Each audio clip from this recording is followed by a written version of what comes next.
ನಮಸ್ಕಾರ ಸ್ನೇಹಿತರೆ, ಆಧ್ಯಾತ್ಮಿಕ ಚಿಂತನದ ಈ ದಿನದ ವಿಡಿಯೋಗೆ ಸ್ವಾಗತ. ನಿಮ್ಮ ದಿನ ಶುಭವಾಗಿರಲಿ. ಬೆಕ್ಕು ಇದು ಅಡ್ಡ ಬಂದರೆ ಅಶುಭ, ಹೋಗುವ ಕೆಲಸ ಆಗುವುದಿಲ್ಲ ಎಂದು ಹೇಳಲಾಗುತ್ತೆ. ಇದರ ಜೊತೆಗೆ ಕೇವಲ ಬೆಕ್ಕು ಮಾತ್ರವಲ್ಲ, ಈ ಕೆಲವೊಂದಿಷ್ಟು ಪ್ರಾಣಿ ಪಕ್ಷಿಗಳು ನಾವು ಹೋಗುವ ದಾರಿಗೆ ಅಡ್ಡ ಬಂದರೆ ಅದನ್ನು ಅಶುಭ ಎಂದು ಹೇಳಲಾಗುತ್ತೆ. ನಾವು ಹೊರಗೆ ಹೋಗುವಾಗ ಬೆಕ್ಕು ಅಡ್ಡ ಬಂದರೆ ಅದನ್ನು ಅಪಶಕನ ಎನ್ನುವಂತಹ ನಂಬಿಕೆ ಇದೆ. ಬೆಕ್ಕು ದಾರಿಗೆ ಎದುರಾದಾಗ ಮನಸ್ಸಿನಲ್ಲಿ ಏನಾದರೂ ಅಶುಭ ಘಟನೆ ಸಂಭವಿಸಬಹುದು ಎನ್ನುವ ಆಲೋಚನೆ ನಮಗೂ ನಿಮಗೂ ಬಂದಿರುತ್ತೆ. ಆದರೆ ಶಕುನ ಶಾಸ್ತ್ರದ ಪ್ರಕಾರ ಬೆಕ್ಕು ಎಡದಿಂದ ಬಲಕ್ಕೆ ಹಾದು ಹೋದರೆ ಅದು ಶುಭವೆಂದು ಹೇಳಲಾಗುತ್ತೆ. ಶಕುನ ಶಾಸ್ತ್ರದ ಪ್ರಕಾರ ಬೆಕ್ಕನ್ನು ಹೊರತುಪಡಿಸಿ ಈ ಕೆಳಗಿನ ಪ್ರಾಣಿ ಪಕ್ಷಿಗಳು ದಾರಿಗೆ ಎದುರಾದರೆ ಅದನ್ನು ಅಶುಭ ಎಂದು ಹೇಳಲಾಗುತ್ತೆ. ಅವುಗಳು ಅಶುಭ ಮಾತ್ರವಲ್ಲ, ಸಾವಿನಂತಹ ಘನಘೋರ ತೊಂದರೆಗಳನ್ನು ಕೊಡುವಂತಹ ಶಕುನವಾಗಿರುತ್ತೆ.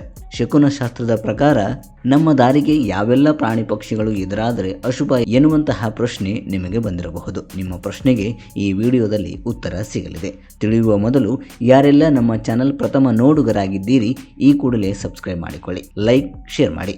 ಬನ್ನಿ ಹಾಗಾದರೆ ವಿಡಿಯೋವನ್ನು ಪ್ರಾರಂಭಿಸೋಣ.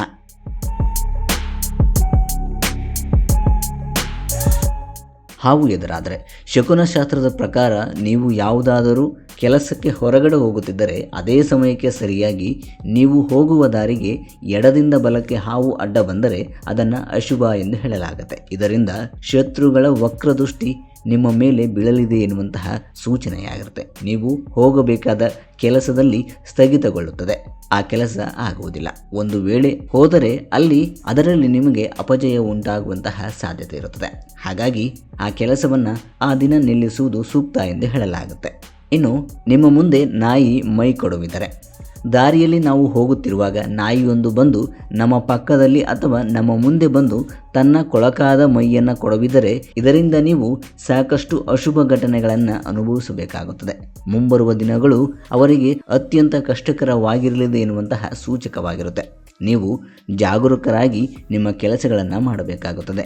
ನಿಮಗೆ ಹಣಕಾಸಿನ ತೊಂದರೆಯಾಗುತ್ತದೆ, ಮನೆಯಲ್ಲಿ ಕಿರಿಕಿರಿ ಉಂಟಾಗುತ್ತದೆ. ಇದು ಶಕುನ ಶಾಸ್ತ್ರದ ಪ್ರಕಾರ ನೀವು ಯಾವುದಾದರೂ ಶುಭ ಕೆಲಸಕ್ಕೆ ಹೊರಟಾಗ ದಾರಿ ಮಧ್ಯೆ ನಾಯಿಗಳು ನಿಂತು ನಿಮ್ಮನ್ನು ಬೆದರಿಸುತ್ತಿದ್ದರೆ, ನಿಮ್ಮನ್ನು ನೋಡಿ ಬೊಗಳುತ್ತಿದ್ದರೆ ಅದು ಅಶುಭದ ಸಂಕೇತವಾಗಿರುತ್ತೆ. ಇದರಿಂದ ನೀವು ಮಾಡಲು ಹೊರಟಿರುವ ಕೆಲಸ ಆಗುವುದಿಲ್ಲ ಅಥವಾ ಆ ಕೆಲಸದಲ್ಲಿ ತೊಂದರೆಯಾಗುವಂತಹ ಸಾಧ್ಯತೆ ಇರುತ್ತೆ. ಒಂದು ವೇಳೆ ನೀವು ಆ ಕೆಲಸಕ್ಕೆ ಹೊರಟರೆ ನಿಮ್ಮ ಪ್ರಯಾಣದಲ್ಲಿ ತೊಂದರೆಯಾಗುವಂತಹ ಸಾಧ್ಯತೆಯಾಗಿರುತ್ತೆ. ಹಾಗಾಗಿ ನಾಯಿ ಮೈ ಕಡುವಿದರೆ ಆಗುವಂತಹ ತೊಂದರೆಯಾಗಿರುತ್ತೆ.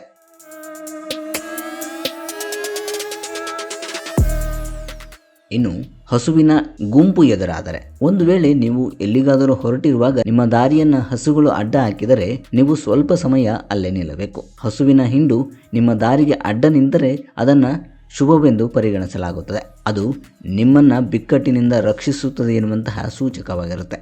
ಒಂದು ವೇಳೆ ನಿಮ್ಮ ದಾರಿಗೆ ಹಸುವಿನ ಹಿಂಡು ಅಡ್ಡ ನಿಂತು ಅಳುವಂತೆ ಕೂಗಿದರೆ ಅದು ನಿಮ್ಮ ಪ್ರಯಾಣ ಶುಭವಲ್ಲ, ಇಲ್ಲಿಗೆ ನಿಲ್ಲಿಸಿ ಇರುವಂತಹ ಸೂಚನೆಯಾಗಿರುತ್ತೆ. ಪ್ರಯಾಣದಲ್ಲಿ ನೀವು ಸಾಕಷ್ಟು ಸಮಸ್ಯೆಗಳನ್ನು ಎದುರಿಸಬೇಕಾಗುತ್ತದೆ. ಹಾಗಾಗಿ ನೀವು ಪ್ರಯಾಣವನ್ನು ನಿಲ್ಲಿಸಿದರೆ ಒಳಿತು ಎಂದು ಹೇಳಲಾಗುತ್ತೆ. ಒಂದು ವೇಳೆ ಹೋದರೆ ಕಷ್ಟಗಳು ತಪ್ಪಿದ್ದಲ್ಲ.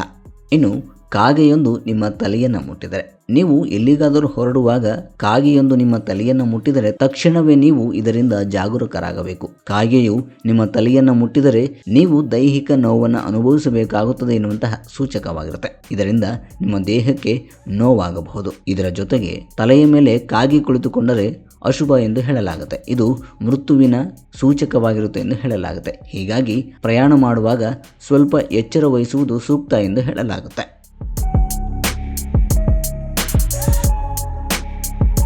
ಇನ್ನು ನಾವು ಹೋಗುವ ದಾರಿಯಲ್ಲಿ ಹಂದಿ ಅಡ್ಡ ಬಂದರೆ ಎದುರಾಗಲಿರುವ ಕಷ್ಟಗಳು ಯಾವುವು ಎನ್ನುವುದನ್ನು ನೋಡ್ತಾ ಹೋಗೋಣ. ಹೊರಗಡೆ ಹೋಗುತ್ತಿದ್ದಾಗ ವಾಹನಗಳಿಗೆ ಹಂದಿ ಡಿಕ್ಕಿ ಹೊಡೆದರೆ ಆ ವಾಹನವನ್ನೇ ಮಾರಿಬಿಡುತ್ತಾರೆ. ಅಷ್ಟರ ಮಟ್ಟಿಗೆ ಹಂದಿಯನ್ನು ಕಂಡರೆ ನಾವು ಭಯವನ್ನು ಪಡುತ್ತೇವೆ. ಪ್ರಯಾಣಿಸುವ ಮಾರ್ಗ ಮಧ್ಯೆಯಲ್ಲಿ ಹಂದಿ ಕಂಡರೂ ಸಹ ಬಹಳ ಅಶುಭ ಎಂದು ಹೇಳಲಾಗುತ್ತೆ. ಕಾರಣ, ಹಂದಿ ಕಾಣಿಸಿಕೊಂಡರೆ ಶತ್ರುಗಳಿಂದ ನಷ್ಟ ಸಂಭವಿಸುವ ಸೂಚಕವಾಗಿರುತ್ತೆ. ಇದರಿಂದ ನೀವು ಮಾಡಲು ಹೊರಟಿರುವ ಕೆಲಸ ಆಗುವುದಿಲ್ಲ ಎನ್ನುವ ಸೂಚಕವಾಗಿರುತ್ತೆ. ಹಾಗಾಗಿ ಹಂದಿ ಅಡ್ಡ ಬಂದರೆ ಆಗುವಂತಹ ತೊಂದರೆಗಳು. ಇನ್ನು ಮುಂಗುಸಿ ಅಡ್ಡ ಬಂದರೆ, ಹಾವನ್ನ ಭೇಟಿಯಾಡುವಂತಹ ಮುಂಗುಸಿ ಕಂಡರೂ ಕೂಡ ಅದನ್ನು ಅಶುಭ ಎಂದು ಹೇಳಲಾಗುತ್ತೆ. ಹೀಗಾಗಿ ಶುಭ ಕಾರ್ಯಕ್ಕೆ ಹೋಗುವಾಗ ಮುಂಗುಸಿ ಅಡ್ಡ ಬಂದರೆ ಇದನ್ನ ಅಶುಭ ಎಂದು ಹೇಳಲಾಗುತ್ತೆ. ಒಂದು ವೇಳೆ ನೀವು ಹೋದರೆ ಬಹಳ ಕಷ್ಟಪಡಬೇಕು ಎನ್ನುವಂತಹ ನಂಬಿಕೆ. ಮುಂಗುಸಿಯನ್ನ ನೀವು ನೋಡಿದರೆ ವಿರೋಧಿಗಳಿಂದ ನಿಮ್ಮ ಕೆಲಸದಲ್ಲಿ ಅಡೆತಡೆ ಉಂಟಾಗುವಂತಹ ಸಾಧ್ಯತೆ ಇರುತ್ತೆ. ಆ ಕೆಲಸವು ಸ್ಥಗಿತಗೊಳ್ಳುವಂತಹ ಸಾಧ್ಯತೆ ಇರುತ್ತೆ. ಹಾಗಾಗಿ ಒಳ್ಳೆಯದಲ್ಲ ಎಂದು ಹೇಳುತ್ತಾರೆ. ಕೆಲವರ ಗಮನಕ್ಕೂ ಸಹ ಇದು ಬಂದಿರುತ್ತೆ. ಸ್ನೇಹಿತರೆ, ಇದಾಗಿತ್ತು ಈ ದಿನದ ವಿಡಿಯೋ. ಮುಂದಿನ ವಿಡಿಯೋದಲ್ಲಿ ಮತ್ತೊಂದರ ವಿಚಾರವನ್ನು ಹೊತ್ತು ನಿಮ್ಮ ಮುಂದೆ ಬರುವೆ. ಧನ್ಯವಾದಗಳು.